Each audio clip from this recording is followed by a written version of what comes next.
New poison on the Cathars. If it were possible at all to understand the infamies and the falsities written in the Middle Ages, it cannot be accepted.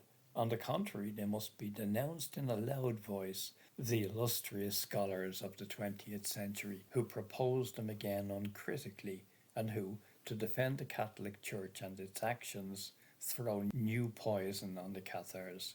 A mode of defence that today, in my opinion, appears counterproductive to the most far-sighted leaders of this same church, given that a pope has seen fit to ask forgiveness for crimes committed. Unfortunately, these scholars are still believed to be authoritative today and continue re-implying and re-proposing their assertions and their lies. Why speak of southern France as a region infected by Catharism? Why say that these territories were devastated by the Cathars when it was the crusade against them that devastated them? Why define the Counts of Toulouse, robber knights from Provence, Provençal robber barons?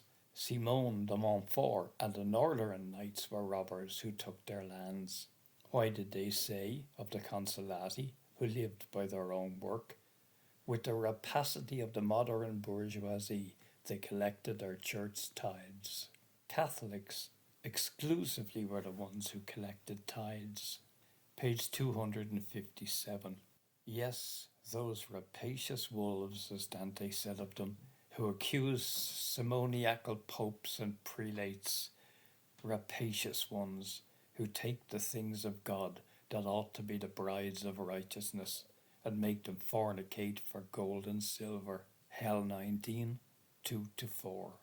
Why write that by its very nature the Cathar faith could obtain followers only from among the humiles and the contemptibles, the humble and despicable, when Catharism had been notoriously successful, above all among the nobility and in the most cultured and refined environments of that time?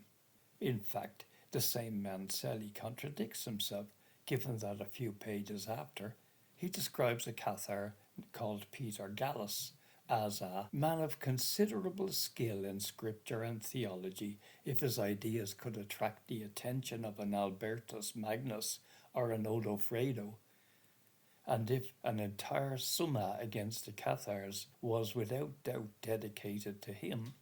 Why explain the vegetarianism of the Cathars as due to their dogged hostility towards all that could be connected to sex, for which they would abstain from foods created as a consequence of sexual union?